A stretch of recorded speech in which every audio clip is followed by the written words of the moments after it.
ಸಮರ್ಥ ರಾಮದಾಸರ ಜೀವನದಲ್ಲೂ ಅವರ ಚರಿತ್ರೆಯಲ್ಲೂ ಅನೇಕ ಘಟನೆಗಳು ಬರುತ್ತೆ. ರಾಮ ಕೇವಲ ಭಕ್ತಿಗೊಲಿಯವನು, ಅವನ ಹತ್ರ ಕಪಟ ನಡೆಯಲ್ಲ. ಏನು ಇದೆ ನೇರ ಬಾಣ, ರಾಮ ಬಾಣ ಯಾವ ರೀತಿ ಹೋಗುತ್ತೆ ಒಂದೇ ವಿಧದಲ್ಲಿ, ಹಾಗೆ ರಾಮ ಭಕ್ತಿಯನ್ನು ಇಟ್ಕೊಂಡಿರೋರು ಕಪಟತನವನ್ನು ನಾವು ಮಾಡಬಾರ್ದು. ಏನಿದೆ ಒಪ್ಪಿಸ್ಬಿಡ್ಬೇಕು ಅವನಿಗೆ. ನೋಡಪ್ಪ, ನನ್ನಲ್ಲಿ ಇಷ್ಟು ದುರ್ಗುಣಗಳಿದೆ, ಅಲ್ಲಿ ನಾಟಕ ನಡೆಯಲ್ಲ ರಾಮನ ಹತ್ರ, ನನ್ನ ಹತ್ರ ಇಷ್ಟು ದುರ್ಗುಣಗಳಿದೆ, ನಿನಗೆ ಒಪ್ಸಿದ್ದೀನಿ, ಇದನ್ನು ಕಳ್ಕೊಳ್ಳೋ ಅಂಥ ಇಚ್ಛೆ ಪ್ರಾಮಾಣಿಕವಾಗಿ ನನ್ನಲ್ಲಿ ಇದೆ, ಈ ದುರ್ಗುಣಗಳನ್ನ ಏನು ಮಾಡ್ತೀವೋ ಮಾಡು ಅಂದರೆ ಅವನು ಖಂಡಿತವಾಗಿ ದಾರಿ ತೋರಿಸ್ತಾನೆ. ಅದು ಬಿಟ್ಟು ಕೆಲವರು ಆ ಧ್ಯಾನದಲ್ಲೂ ನಾಟಕ ಮಾಡ್ತಾರೆ, ಜಪದಲ್ಲೂ ನಾಟಕ ಮಾಡ್ತಾರೆ, ದೇವ್ರ ಹತ್ರನೂ ನಾಟಕ ಮಾಡ್ತಾರೆ. ದೇವ್ರ ಹತ್ರ ಪ್ರಾಮಾಣಿಕರಾಗಿ, ನಾವು ಯಾರ ಹತ್ರ ಪ್ರಾಮಾಣಿಕರಾಗಿ ಇಲ್ಲದೆ ಇದ್ರೂ ದೇವ್ರ ಹತ್ರ ಅಟ್ಲೀಸ್ಟ್ ಕೂತ್ಕೊಂಡಾಗ ಪ್ರಾಮಾಣಿಕರಾಗಿರ್ಬೇಕು, ದೇವ್ರಿಗೆ ಒಪ್ಪಿಸ್ಬೇಕು ನನ್ನಲ್ಲಿರೋ ದುರ್ಗುಣಗಳು ಇದು. ರಾಮಚಂದ್ರ ಆ ದುರ್ಗುಣಗಳನ್ನೆಲ್ಲ ಖಂಡಿತವಾಗಿ ದೂರ ಮಾಡ್ತಾನೆ. ಸಮರ್ಥ ರಾಮದಾಸರ ಚರಿತ್ರೆಯಲ್ಲಿ ಬರುತ್ತೆ. ಅವರು ಕಾಶಿ ಯಾತ್ರೆಗೆ ಹೋಗ್ತಾರೆ. ಸಮರ್ಥ ರಾಮದಾಸರು ಕಾಶಿ ಯಾತ್ರೆಗೆ ಹೋದಾಗ ಒಬ್ಬ ಶಿಷ್ಯ ಅಜ್ಞಾನ್ ಅಂತ ಅವನಿಗೆ ಹೆಸರಿಟ್ಟಿರ್ತಾರೆ, ತಮಾಷೆಗೆ ಅದು ಅಜ್ಞಾನ ಅಂತ ಅವನಿಗೆ ಹೆಸರಿಟ್ಟಿರ್ತಾರೆ. ಅಜ್ಞಾನ, ನೋಡಪ್ಪ ನಾವು ಕಾಶಿ ಯಾತ್ರೆಗೆ ಹೋಗ್ತಾ ಇದ್ದೀವಿ, ನಿನ್ನ ಕೆಲಸ ಏನಪ್ಪ ಅಂತ ಹೇಳಿದ್ರೆ ನಾವು ಬರೋವರೆಗೂ ಆಶ್ರಮ ನೋಡ್ಕೋಬೇಕು. ಬೆಟ್ಟದ ಮೇಲೆ ಇರುತ್ತೆ ಆಶ್ರಮ ಸಮರ್ಥ ರಾಮದಾಸ್. ಬೆಟ್ಟದಿಂದ ಕೆಳಗಡೆ ಬಂದು ನೀರೆಲ್ಲ ತೊಗೊಂಬರ್ಬೇಕು. ಆಗಿನ ಕಾಲದಲ್ಲಿ ತುಂಬ ಕಷ್ಟ. ಆಶ್ರಮದೊಳಗಡೆ ರಾಮ ಲಕ್ಷ್ಮಣ ರಾಮ ಪಂಚಾಯತನ ವಿಗ್ರಹಗಳಿರುತ್ತೆ. ಇನ್ನು ಕೆಲಸ ಏನಪ್ಪ ಅಂತ ಹೇಳಿದ್ರೆ ಬೆಳಗ್ಗೆ ಎದ್ದೇಳಬೇಕು, ಬ್ರಾಹ್ಮಿ ಮುಹೂರ್ತದಲ್ಲಿ ಕೆಳಗಡೆ ಬಂದು ನೀರು ತೊಗೊಂಬರ್ಬೇಕು, ಬೆಟ್ಟದಿಂದ ಇಳಿದು ಎಲ್ಲ ವಿಗ್ರಹಗಳಿಗೂ ಅಭಿಷೇಕ ಮಾಡಬೇಕು, ಅಲಂಕಾರ ಮಾಡಬೇಕು. ತಿರ್ಗಾ ಆಶ್ರಮನೆಲ್ಲ ಸ್ವಚ್ಛ ಮಾಡಬೇಕು.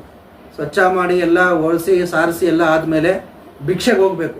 ಭಿಕ್ಷೆಗೆ ಹೋಗಬೇಕು ಅಂದರೆ ಒಂದು ಸುಮಾರು 1 ಕಿಲೋಮೀಟರ್ ನಡ್ಕೊಂಡು ಹೋಗ್ಬೇಕು. ಬೆಟ್ಟ ಹತ್ತಿ ಹಿಡಿಯೋದೇ ಕಷ್ಟ.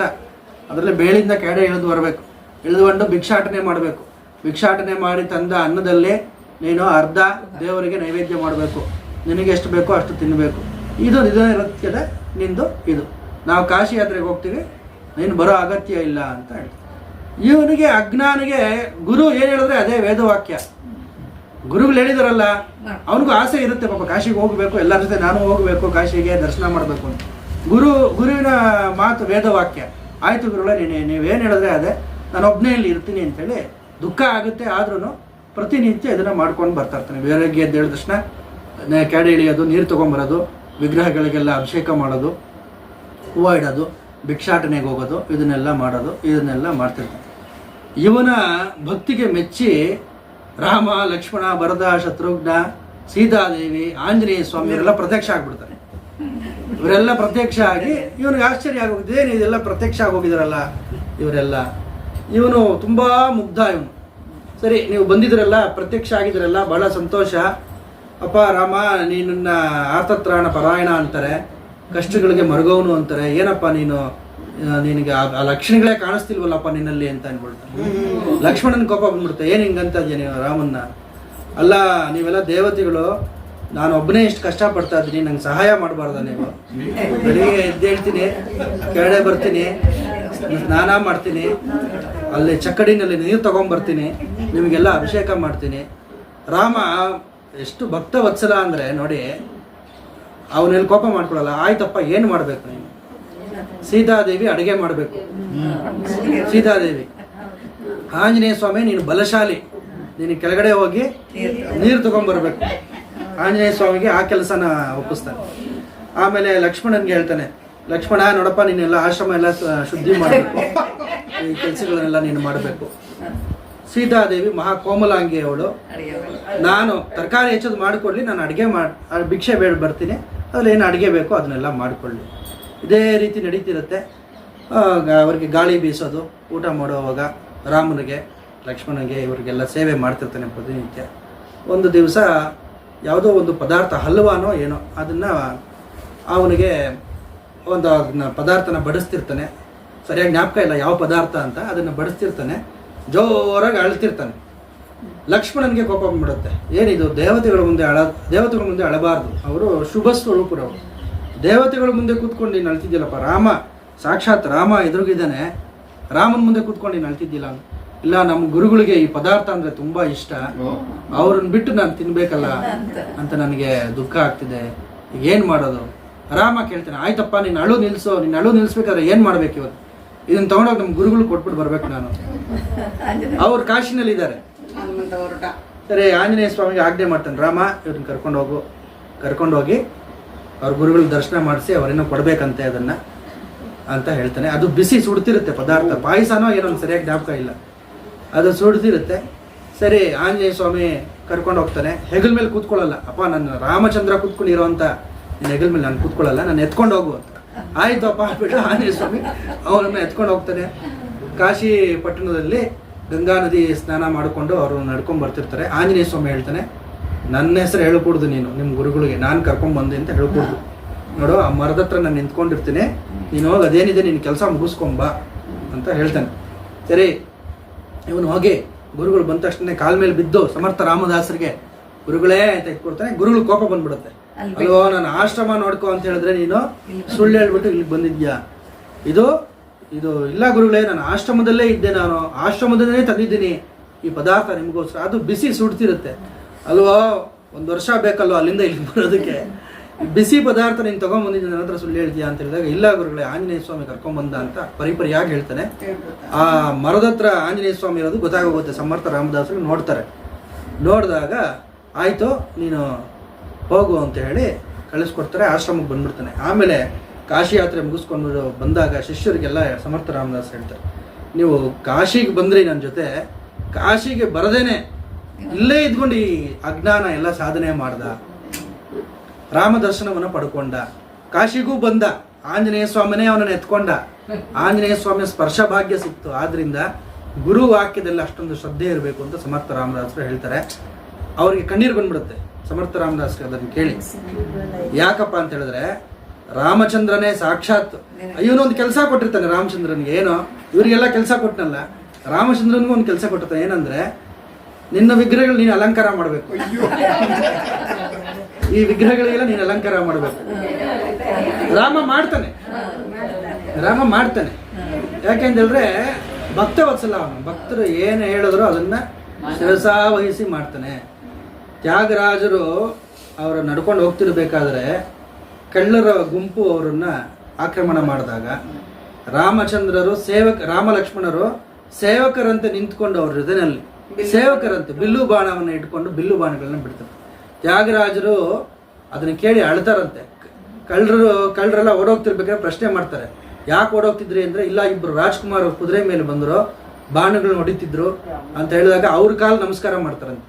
ನಿಮಗೆ ರಾಮ ದರ್ಶನ ಕೊಟ್ಟ ನನಗೆ ಕೊಡ್ಲಿಲ್ವೇ ಅಂತ ಹೇಳಿ ಅವ್ರಿಗೆ ದುಃಖ ಆಗತ್ತಂತೆ ತ್ಯಾಗರಾಜರು. ಹಾಗೆ ರಾಮನಾಮ ಜಪ ತುಂಬಾ ಶ್ರೇಷ್ಠವಾದಂತಹ ಒಂದು ಮಾರ್ಗ. ಅದನ್ನ ಮಾಡಿದ್ರೆ ಜೀವನ್ ಮುಕ್ತಿ ಅಂದ್ರೆ ಏನು? ಸತ್ತ ಮೇಲೆ ಪಡ್ಕೊಳ್ಳೋದಲ್ಲ, ಇದ್ದಾಗ್ಲೇನೆ ಮುಕ್ತಿ ಅನುಭವ ಏನು ಅನ್ನೋದು ರಾಮ ಮಾಡಿಸ್ಕೊಟ್ಬಿಡ್ತಾನೆ. ವಿದೇಹ ಮುಕ್ತಿ ಬೇರೆ, ದೇಹ ಬಿಟ್ಟ ಮೇಲೆ ಮುಕ್ತಿ ಪಡ್ಕೊಳ್ಳೋದು ಬೇರೆ. ದೇಹದಲ್ಲಿ ಇದ್ದಾಗ್ಲೇನೆ ಆ ಮುಕ್ತಿ ಅಂದ್ರೆ ಏನು ಅನ್ನೋದನ್ನ ತೋರಿಸ್ಬಿಡ್ತಾರೆ. ನಮ್ಮ ಗುರುಗಳು ಬೆಳಗೂರು ಸ್ವಾಮಿಗಳು ಹೇಳೋರು, ಸತ್ತ ಮೇಲೆ ಏನಪ್ಪ ಮುಕ್ತಿ ಪಡೆಯೋದು? ಇರೋವಾಗ ಪಡ್ಕೋಬೇಕು. ಸತ್ತ ಮೇಲೆ ಮುಕ್ತಿ ಪಡೆಯೋದಲ್ಲ. ಸತ್ತ ಮೇಲೆ ಏನಿದೆ ನಿನಗೇನಿದೆ? ಸತ್ತ ಮೇಲೆ ಏನಿಲ್ಲ, ಏನೂ ಇಲ್ಲ. ಇರೋವಾಗ ಮುಕ್ತಿ ಪಡ್ಕೊಳ್ಳೋದ್ರಿಂದ ಏನೋ ರಾಮನಾಮ ಧ್ಯಾನ, ರಾಮನಾಮ ಜಪ. ಅದನ್ನ ಮಾಡ್ತಾ ಮಾಡ್ತಾ ಮಾಡ್ತಾ ಮಾಡ್ತಾ ಆತನಿಗೆ ಎಲ್ಲ ಸಿದ್ಧಿಗಳು ಉಂಟಾಗುತ್ತೆ ಅಂತ ಒಂದು ತಾತ್ಪರ್ಯ. ಕೆಲವಾರು ಅಂಶಗಳನ್ನು ನಾನು ನಿಮಗೆ ಹೇಳಿದ್ದೀನಿ. ವಿಶ್ವಾಮಿತ್ರ ಮಹರ್ಷಿಗಳು ಕರ್ಕೊಂಡು ಹೋದಾಗ ದಶರಥ ಕಣ್ಣೀರಿಡ್ತಾನೆ. ನನ್ನ ಮಕ್ಕಳು ಇನ್ನೂ ಚಿಕ್ಕವರು, ನಾನು ಕಳಿಸೋದಕ್ಕಾಗೋದಿಲ್ಲ ಅಂತ ಹೇಳಿದಾಗ ವಿಶ್ವಾಮಿತ್ರ ಮಹರ್ಷಿಗಳು ಹೇಳ್ತಾರೆ, ನಿನ್ನ ಮಕ್ಕಳು ಯಾರು ಅಂತ ನಿನಗೆ ಗೊತ್ತಿಲ್ಲ, ಸಾಮಾನ್ಯರಲ್ಲ ಇವ್ರನ್ನ ಕಳಿಸ್ಕೊಡು ಅಂತ ಹೇಳಿದಾಗ ವಸಿಷ್ಠ ಮಹರ್ಷಿಗಳು ಹೇಳ್ತಾರೆ, ವಿಶ್ವಾಮಿತ್ರನ ರಕ್ಷಣೆ ಇರುತ್ತೆ, ವಿಶ್ವಾಮಿತ್ರನ ಸಾಮಾನ್ಯರು ಅಂತ ಭಾವಿಸ್ಬೇಡ್ರಿ, ಮಹಾ ತಪಸ್ಸಂಪನ್ನರು ವಿಶ್ವಾಮಿತ್ರ ಮಹರ್ಷಿಗಳು. ವಿಶ್ವಾಮಿತ್ರ ಮಹರ್ಷಿಗಳನ್ನು ನೋಡಿದವರು ಇದ್ದಾರೆ ಈಗಲೂ.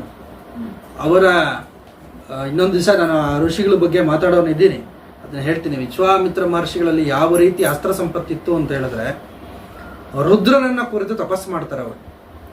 ರುದ್ರನನ್ನ ಕುರಿತು ತಪಸ್ಸು ಮಾಡಿ ರುದ್ರನಲ್ಲಿ ಇರ್ತಕ್ಕಂಥ ಎಲ್ಲ ಶಸ್ತ್ರಾಸ್ತ್ರಗಳನ್ನು ಅವರು ಪಡ್ಕೊಳ್ತಾರೆ. ಆ ಅಸ್ತ್ರವಿದ್ಯೆಗಳು ಕಲಿಯುಗದಲ್ಲಿ ಲೋಪವಾಗಿದೆ, ಲುಪ್ತವಾಗಿದೆ, ಅದು ಇಲ್ಲ ಈಗ. ನವನಾಥ ಚರಿತ್ರೆಯಲ್ಲೇ ಬರುತ್ತೆ. ನವನಾಥರಿಗೆ ಅಸ್ತ್ರವಿದ್ಯೆ ಗೊತ್ತಿತ್ತು. ಅಸ್ತ್ರವಿದ್ಯೆ ಅಂದರೆ ಏನು? ಅಭಿಮಂತ್ರಣ ಮಾಡಿ ಬಿಟ್ಟಾಗ ಅದು ಸಾವಿರಾರು ಅಸ್ತ್ರಶಸ್ತ್ರಗಳನ್ನು ಸೃಷ್ಟಿ ಮಾಡಿಬಿಡುತ್ತದೆ. ಈಗ ನಾವು ಮಹಾಭಾರತ ಯುದ್ಧದಲ್ಲಿ ಸ್ಕ್ರೀನ್ ಎಲ್ಲ ಬಂದ್ಬಿಡುತ್ತಲ್ಲ ಆ ಥರ. ಹೌದು, ಮಹಾಭಾರತದಲ್ಲ ನಾವು ನೋಡ್ತೀವಿ, 1,000 ಜನ ಸೈನಿಕರು ಮುನ್ನುಗ್ತಾ ಇರ್ತಾರೆ, ಇವನೊಬ್ಬ ಇರ್ತಾನೆ, ಒಂದು ಸಾರಿ ಬಾಣ ಬಿಟ್ರೆ ಅಷ್ಟು ಜನನ್ನು ಅರ್ಜುನ ಕೊಂದ ಅಂತ ಬರುತ್ತೆ. ಹೇಗೆ ಸಾಧ್ಯ? ಒಂದು ಬಾಣದಿಂದ ಅಸ್ತ್ರವಿದ್ಯೆ, ಅಸ್ತ್ರ ಇವನು ಸಂಕಲ್ಪ ಏನಿದೆ ಅದನ್ನು ನೆರವೇರಿಸ್ಕೊಡುತ್ತೆ, ಅಸ್ತ್ರ ದೇವತೆ. ಅದೇ ರೀತಿ ಆ ಅಸ್ತ್ರ ಶಸ್ತ್ರಗಳನ್ನೆಲ್ಲ ಸಂಪಾದನೆ ಮಾಡಿ ಇಟ್ಕೊಂಡಿರ್ತಾರೆ ವಿಶ್ವಾಮಿತ್ರರು, ಅದನ್ನೆಲ್ಲ ಧಾರಾದತ್ತವಾಗಿ ಕರ್ಕೊಂಡು ಕೊಡ್ತಾರೆ. ಮೊದಲು ಅವರು ಕೊಡೋದೇ ಬಲ ಅತಿ ಬಲ ವಿದ್ಯೆಗಳು ರಾಮ ಲಕ್ಷ್ಮಣರಿಗೆ. ಮೊಟ್ಟ ಮೊದಲು ಅವ್ರು ಕರ್ಕೊಂಡು ಹೋಗೋದು ಎಲ್ಲಿಗೆ ಅಂತ ಹೇಳಿದ್ರೆ, ಅಂಗದೇಶದಲ್ಲಿ ಮನ್ಮಥನ ದಹನವಾದಂಥ ಕಾಮಾಶ್ರಮ, ಅಲ್ಲಿ ಕರ್ಕೊಂಡು ಹೋಗ್ತಾರೆ. ಮನ್ಮಥ ದಹನ ಆಗಿದ್ದ ಸ್ಥಳಕ್ಕೆ ಕರ್ಕೊಂಡು ಹೋಗ್ತಾರೆ ರಾಮ ಲಕ್ಷ್ಮಣರನ್ನ. ತಾತ್ಪರ್ಯ ಏನು? ಎಲ್ಲಿ ಕಾಮವಿಲ್ಲವೋ ಅಲ್ಲಿ ರಾಮ ಇರ್ತಾನೆ. ಅದಕ್ಕೆ ನೋಡಿ ಯಾವ ರೀತಿ ಒಂದಕ್ಕೊಂದು ಅದು ಪೂರಕವಾಗಿದೆ ಅಂತ. ರಾಮ ಲಕ್ಷ್ಮಣರನ್ನ ಮೊದಲನೇ ಸ್ಥಳಕ್ಕೆ ಅವ್ರು ಕರ್ಕೊಂಡು ಹೋಗೋದೇ ಪರಮೇಶ್ವರ ಮನ್ಮಥನನ್ನ ದಹನ ಮಾಡ್ತಕ್ಕಂಥ ಒಂದು ಸ್ಥಳಕ್ಕೆ ಕರ್ಕೊಂಡು ಹೋಗ್ತಾರೆ. ರಾಮಕೃಷ್ಣ ಪರಮಹಂಸರು ಅದೇ ಮಾತನ್ನ ಹೇಳ್ತಾರೆ. ಜಿತೇಂದ್ರಿಯನು, ಕಾಮವನ್ನು ಜಯಿಸಿದವನು ಯಾರಾಗಿರ್ತಾನೆ ಅವನ ಬಾಯಿಂದ ರಾಮನಾಮ ನುಡಿಯುತ್ತೆ. ನಾನು ಪಾಪಾಚರಣೆಯನ್ನು ಮಾಡ್ತೀನಿ, ಜೊತೆಲಿ ಜಪಾನೂ ಮಾಡ್ತೀನಿ ಅಂದರೆ ಆಗೋದಿಲ್ಲ. ಅದನ್ನ ಶೃಂಗೇರಿ ಗುರುಗಳು ಹಲವಾರು ಸಲ ಹೇಳಿದ್ದಾರೆ. ಪಾಪಾಚರಣೆಗೆ ನಿವೃತ್ತಿಯ ಹೊರತು ಸಾಧನೆ ಸಾಗೋದಿಲ್ಲ. ಮೊದಲು ಕೆಟ್ಟ ಕೆಲಸ ಮಾಡೋದು ಬಿಟ್ಬಿಡ್ಬೇಕೆಲ್ಲ, ಆಗ ಸಾಧನೆ ನಡೆಯುತ್ತೆ. ಅದೇ ರೀತಿ ನಿಷ್ಕಾಮನಾಗಿರ್ತಕ್ಕಂಥ ವ್ಯಕ್ತಿ, ಅಂದರೆ ನಿಷ್ಕಾಮ ಅಂತ ಹೇಳಿದ್ರೇನೋ ಎಲ್ಲ ಭೋಗನ ಬಿಟ್ಬಿಡೋಣವೇ, ಅದಲ್ಲ. ಧರ್ಮಬದ್ಧವಾದ ಭೋಗಗಳನ್ನು ಅನುಭವಿಸು, ಅಧರ್ಮಬದ್ಧವಾದ ಭೋಗಗಳನ್ನು ಅನುಭವಿಸಬೇಡ. ಧರ್ಮಬದ್ಧವಾದ ಭೋಗಗಳನ್ನು ಅನುಭವಿಸಿ ಸಂಸಾರದಲ್ಲಿದ್ದು ಸಾಧನೆ ಮಾಡಿರುವಂಥ ಅನೇಕ ಜನರಿದ್ದಾರೆ, ಅಲ್ಲಿ ರಾಮ ಬರ್ತಾನೆ ಅನ್ನೋ ಮಾತನ್ನ ಹೇಳ್ತಾರೆ. ತಾಟಕಾವಧೆಯನ್ನು ಮಾಡಿಸ್ತಾರೆ. ತಾಟಕಿ ಸ್ತ್ರೀ, ಅವಳು ಸ್ತ್ರೀ ವಧೆ ಮಾಡಿಕೊಡುದು ಅಂತಿದೆ. ಆದರೆ ವಿಶ್ವಾಮಿತ್ರರೇ ಹೇಳ್ತಾರೆ ಆ ಮಾತನ್ನ. ವಿಶ್ವಾಮಿತ್ರರು ಹೇಳಿ, ದೇಶಕ್ಕೆ ಧರ್ಮಕ್ಕೆ ಆಪತ್ತು ಒದಗಿದಾಗ ವಧೆ ಮಾಡೋದ್ರಲ್ಲಿ ಯಾವುದೇ ತಪ್ಪಿಲ್ಲ. ಅವಳು ಯಕ್ಷಿಣಿ, ಅವಳು ತಾಟಕಿ ಯಕ್ಷಿಣಿ. ಅವಳು ಬ್ರಹ್ಮನಿಂದ ವರ ಪಡ್ಕೊಂಡಿರ್ತಾಳೆ, 1000 ಆನೆಗಳ ಬಲ ಅವಳಿಗೆ. ಅಂತಹ ತಾಟಕ ವಧೆಯನ್ನ ರಾಮಚಂದ್ರ ಕ್ಷಣ ಮಾತ್ರದಲ್ಲಿ ಮಾಡಿಬಿಡ್ತಾನೆ. ಆಮೇಲೆ ಕೃಶಾಶ್ವರು ಅಂತ ಆವಾಗಲೇ ನಾನು ಹೇಳಿದೆ, ವಿಶ್ವಾಮಿತ್ರರು ಆ ಕೃಶಾಶ್ವರ ಅನುಗ್ರಹದಿಂದ ಅಸ್ತ್ರಗಳನ್ನೆಲ್ಲ, ಪ್ರಜಾಪತಿ ಅನುಗ್ರಹದಿಂದ ಹುಟ್ಟಿದಂಥ ಅಸ್ತ್ರಗಳು ಅವೆಲ್ಲ, ಆ ಕೃಶಾಶ್ವರಿಂದ ಪಡೆದಂಥ ಅಸ್ತ್ರಗಳನ್ನೆಲ್ಲ ರಾಮಲಕ್ಷ್ಮಣರಿಗೆ ದಾನ ಮಾಡ್ತಾರೆ. ವಾಮನಾವತಾರ ಆದಂಥ ಸಿದ್ಧಾಶ್ರಮಕ್ಕೆ ಕರ್ಕೊಂಡ್ಬರ್ತಾರೆ ವಿಶ್ವಾಮಿತ್ರರು. ಯಾಕೆ? ಬಲಿಚಕ್ರವರ್ತಿಯ ದಮನ ಆಗಿದ್ದಂಥ ಸ್ಥಳ ಅದು. ಬಲಿ ನನಗೆ 3 ಲೋಕದ ಆಧಿಪತ್ಯ ಬೇಕು, ಅವನು ಇಂದ್ರ ಪದವಿ ಬಂದ್ಬಿಡೋದು ಇನ್ನೇನು, ರಾಕ್ಷಸ ಸಂಹಾರ, ರಾಕ್ಷಸರ ದಮನ ಆಗಬೇಕು ಅಂಥೇಳಿ ವಾಮನಾವತಾರ ಆಗಿದ್ದಂಥ ಸಿದ್ಧಾಶ್ರಮಕ್ಕೆ ರಾಮಲಕ್ಷ್ಮಣರನ್ನ ಕರ್ಕೊಂಡು ಬರ್ತಾರೆ. ಅದಾದ ಮೇಲೆ ಅಹಲ್ಯೆಯ ಶಾಪ ವಿಮೋಚನೆಯನ್ನು ಮಾಡಿಸ್ತಾರೆ. ಇದು ತುಂಬ ಒಂದು ವಿಸ್ತಾರವಾಗಿ ಹೇಳಬೇಕಾದಂಥ ಇದು ಘಟ್ಟ, ಅಹಲ್ಯ ಶಾಪ ವಿಮೋಚನೆ. ಶ್ರೀರಾಮಚಂದ್ರನ ಶರೀರ ಪರಿಶುದ್ಧತಾ ಕ್ರಮದಲ್ಲಿ ಅನೇಕ ಹಂತಗಳನ್ನು ದಾಟಿಬಿಟ್ಟಿದೆ.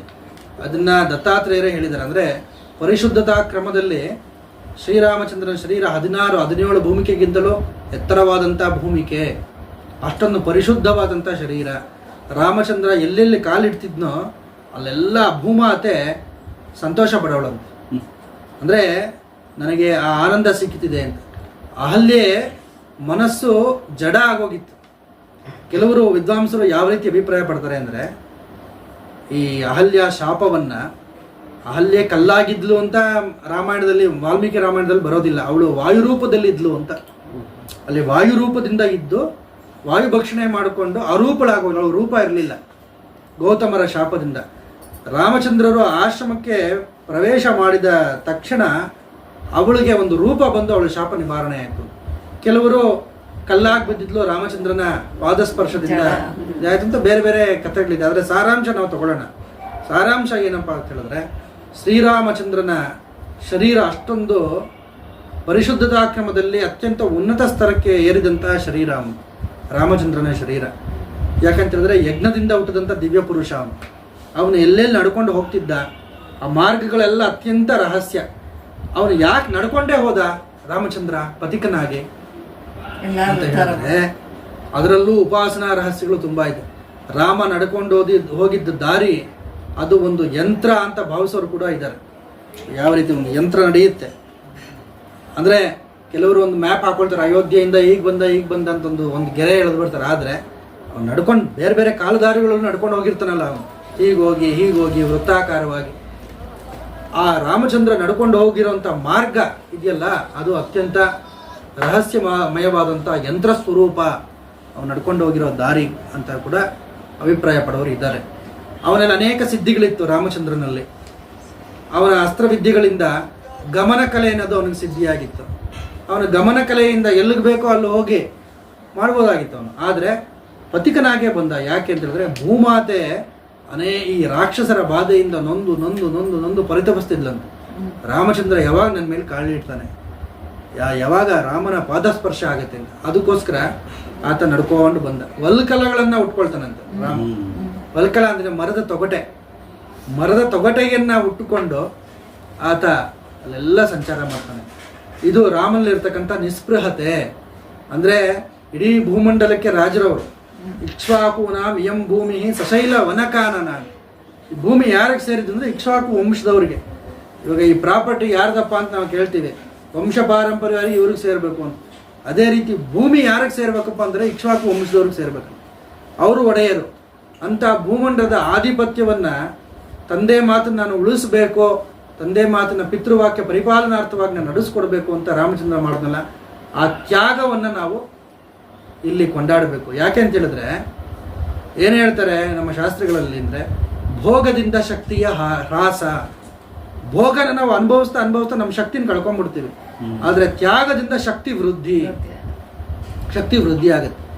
ನಾವು ಅನುಭವಿಸೋದ್ರಿಂದ ಸುಖನ ನಮ್ಮ ಶಕ್ತಿನ ಕಳ್ಕೊಂಡ್ಬಿಡ್ತೀವಿ ನಾವು. ಆದರೆ ಅದನ್ನು ತ್ಯಾಗ ಮಾಡೋದ್ರಿಂದ ನಮ್ಮ ಶಕ್ತಿ ವೃದ್ಧಿ ಆಗುತ್ತೆ. ರಾಮಚಂದ್ರನ ಜೀವನ ಚರಿತ್ರೆಯಲ್ಲಿ ನಾವು ಗಮನಿಸಬೇಕಾಗಿದ್ದಿದೆ ತ್ಯಾಗ. ಸೀತಾದೇವಿನೂ ಕೂಡ ಬರಬೇಡ ಅಂತ ಹೇಳ್ತಾನೆ ರಾಮಚಂದ್ರ. ಆ ಪ್ರಸಂಗ ತುಂಬ ಚೆನ್ನಾಗಿದೆ ರಾಮಾಯಣದಲ್ಲಿ. ಸೀತಾದೇವಿಗೆ ಹೇಳ್ತಾನೆ, ಲಕ್ಷ್ಮಣನಿಗೂ ಹೇಳ್ತಾನೆ, ನೀವು ಯಾರೂ ಬರಬೇಡಿ. ಯಾರಿಗೆ ಆಸೆ ಇರೋದಿಲ್ಲ, ಮದುವೆ ಆಗಿ ಕೆಲವೇ ದಿವಸಗಳಾಗಿದೆ, ಹೆಣ್ತಿನೂ ನನ್ನ ಜೊತೆಲಿ ಬರಲಿ ಅಂತ ಯಾರಿಗೆ ಆಸೆ ಇರೋದಿಲ್ಲ. 14 ವರ್ಷ ಇವಳು ನನ್ನ ಜೊತೆಲಿ ಇರಲಿ ಅಂತ ಯಾರಿಗೆ ಆಸೆ ಇರೋದಿಲ್ಲ. ರಾಮ ಎಷ್ಟು ಉದಾರ ಚರಿತ ಅಂತ ಹೇಳಿದ್ರೆ, ನನ್ನ ಹೆಂಡತಿ ಯಾಕೆ ಕಷ್ಟಪಡಬೇಕು ನನ್ನ ಜೊತೆಯಲ್ಲಿ ಅನ್ನೋ ಉದಾರ ಮನೋಭಾವ ರಾಮಚಂದ್ರ. ತನ್ನ ತಮ್ಮ ಯಾಕೆ ಕಷ್ಟಪಡಬೇಕು ನನ್ನ ಜೊತೆಯಲ್ಲಿ. ವರ ಕೊಟ್ಟಿರೋದು ದಶರಥ 2 ವರ ಕೊಟ್ಟಿರ್ತಾನೆ. ಕೈಕೇಯಿ ಏನೋ ಅಪೇಕ್ಷೆ, ಭರತನಿಗೆ ಪಟ್ಟಾಭಿಷೇಕ ಆಗಬೇಕು, ನಾನು ಕಾಡಿಗೆ ಹೋಗಿ ನಾನು ಒಬ್ಬನೇ ಹೋಗ್ತೀನಿ. ತುಂಬ ಸೀತಾದೇವಿಗೆ ಅವನು ತಿಳಿ ಹೇಳ್ತಾನೆ, ಬರಬೇಡ. ವನವಾಸದಲ್ಲಿ ಎಷ್ಟೆಷ್ಟು ಕಷ್ಟಗಳಿರುತ್ತೆ, ಎಷ್ಟು ಜನ ರಾಕ್ಷಸರು ಇರ್ತಾರೆ ಕಾಡಿನಲ್ಲಿ, ಎಷ್ಟು ಪ್ರಾಣಿಗಳ ಉಪಟಳ ಇರುತ್ತೆ ಕಾಡಿನಲ್ಲಿ. ನಿನ್ನನ್ನು ಸಂರಕ್ಷಣೆ ಮಾಡೋದು ಎಷ್ಟು ಕಷ್ಟ. ನೀನು ಅರಮನೆಯಲ್ಲಿ ಸುಖವಾಗಿ ಬೆಳೆದವಳು ಕಲ್ಲಿನ ಮೇಲೆ ಮಲಬೇಕಾಗತ್ತೆ. ನಾವು ದರ್ಬೆಯ ಹಾಸಿಗೆ ಮೇಲೆ ಮಲ್ಕೊಳ್ತೀವಿ. ಹಂಸತೂಲಿಕಾ ತಲ್ಪ ಇರೋದಿಲ್ಲ ಅಲ್ಲಿ. ನಿನಗೆ ಪರಿಚಾರಿಕೆ ಇರೋದಿಲ್ಲ ಕಾಡಿನಲ್ಲಿ. ನಿನಗೆ ಅಲ್ಲಿ ಗಂಧ ಸಿಗೋದಿಲ್ಲ, ಪರಿಮಳ ದ್ರವ್ಯಗಳು ಸಿಗೋದಿಲ್ಲ, ಮೃಷ್ಟಾನ್ನ ಭೋಜನ ಸಿಗೋದಿಲ್ಲ. ನೀನು ಏನು ತಿನ್ನಬೇಕು ಅದು ಸಿಗೋದಿಲ್ಲ ಅಲ್ಲಿ. ಬರೀ ನಾರು, ಗೆಡ್ಡೆ, ಗೆಣಸು. ಎಷ್ಟೋ ದಿನಗಳು ಉಪವಾಸ ಇರಬೇಕಾಗತ್ತೆ ನಾವು ನಡ್ಕೊಂಡು ಹೋಗೋವಾಗ. ಕಾಡಂದ್ರೆ ಎಲ್ಲ ಸಿಕ್ಬಿಡುತ್ತಾ ಅಲ್ಲೇ, ಏನೂ ಸಿಗೋದಿಲ್ಲ, ಉಪವಾಸ ಇರಬೇಕಾಗತ್ತೆ. ಕಾಲ್ನಡಿಗೆಲ್ಲ ಹೋಗ್ಬೇಕಾಗತ್ತೆ. ನಮಗೆ ಬಿಸಿಲು ಮಳೆಯಿಂದ ರಕ್ಷಣೆ ಸಿಗೋದಿಲ್ಲ, ಎಲ್ಲಂದ್ರಲ್ಲಿ ಮಲಗಬೇಕಾಗತ್ತೆ. ಇದನ್ನೆಲ್ಲ ತಿಳಿ ಹೇಳ್ತಾನೆ. ಆದರೆ ಸೀತಾದೇವಿ ನೀನೆಲ್ಲೋ ನಾನಲ್ಲೇ ಅಂತ ಹೇಳ್ತಾರೆ. ಲಕ್ಷ್ಮಣನು ಅದೇ ರೀತಿ ಮಾತನ್ನ ಹೇಳ್ತಾರೆ. ವಸಿಷ್ಠರು ಎಷ್ಟು ಉದಾರವಾದ ಮಾತನ್ನು ಹೇಳ್ತಾರೆ ಇಲ್ಲಿ ಅಂತ ಹೇಳಿದ್ರೆ, ರಾಮಾಯಣದಲ್ಲಿ ಬರುತ್ತೆ. ಅವರು ವಲ್ಕಲಗಳನ್ನು ಉಟ್ಕೊಳ್ತಾರಲ್ಲ, ಮರದ ತೊಗಟೆಗಳನ್ನು, ಸೀತಾದೇವಿ, ರಾಮ, ಲಕ್ಷ್ಮಣ ಎಲ್ಲ. ವಸಿಷ್ಠರಿಗೆ ತುಂಬ ಕೋಪ ಬಂದ್ಬಿಡುತ್ತೆ ಕೈಕೇಯಿ ಮೇಲೆ. ತುಂಬ ಕೋಪ ಬಂದು, ನೀನು ರಾಮನನ್ನ ಹೋಗುವಂತ ಹೇಳಿದ್ಯಾ ಕಾಡಿಗೆ, ಸೀತಾದೇವಿಯನ್ನ ನಾನು ಪಟ್ಟಮಹಿಷಿನಾಗೆ ಸೀತೆ ರಾಜ್ಯಭಾರ ಮಾಡಲಿ. ನೋಡಿ, ನಮಗೆ ಇದರಲ್ಲೆಲ್ಲ ಕೆಲವರೆಲ್ಲ ಬುದ್ಧಿಜೀವಿಗಳು ಹೇಳ್ತಾರಲ್ಲ, ಸ್ತ್ರೀಗೆ ಸ್ವಾತಂತ್ರ್ಯ ಇಲ್ಲ ರಾಮಾಯಣದಲ್ಲಿ ಅಂತ. ಸೀತೆನ ಪಟ್ಟಮಹಿಷಿನಾಗಿ ಮಾಡೋದಕ್ಕೆ ಹೊರಟಿದ್ರು ವಸಿಷ್ಠರು. ಸೀತೆ ಇಡೀ ಭೂಮಂಡಲವನ್ನು ಪರಿಪಾಲನೆ ಮಾಡಲಿ ಅಂತ. ಸೀತಾದೇವಿ ಒಪ್ಕೊಳ್ಳೋದಿಲ್ಲ, ಇಲ್ಲ ನಾನು ಮಾಡೋದಿಲ್ಲ, ನಾನು ರಾಮ ಇಲ್ಲಿದನೋ ಅಲ್ಲಿ ಭರತನೇ ಪರಿಪಾಲನೆ ಮಾಡಲಿ. ಹೀಗೆ ರಾಮಚಂದ್ರನ ಜೀವನ ಬಹಳ ತ್ಯಾಗದಿಂದ ಕೂಡಿದೆ. ಆತ ವನವಾಸಕ್ಕೆ ಹೊರಡೋದಕ್ಕಿಂತ ಮುಂಚೆ ತನ್ನ ಪಾಲಿನ ಎಲ್ಲ ಆಸ್ತಿಯನ್ನು, ಅಂದರೆ ದುಡ್ಡು, ಅವನು ಕರಿತಾನೆ, ಕೋಶಾಧ್ಯಕ್ಷನ ಕರಿತಾನೆ, ನನ್ನ ಪಾಲಿನ ಹಣ ಏನಿದೆ, ಚಿನ್ನ, ಬೆಳ್ಳಿ, ಮುತ್ತು, ರತ್ನ ಎಲ್ಲ ತಗೊಂಬನ್ನಿ ಅಂತ. ಅಷ್ಟನ್ನು ದಾನ ಮಾಡ್ತಾನೆ. ಅಷ್ಟನ್ನು ದಾನ ಮಾಡ್ತಾನೆ.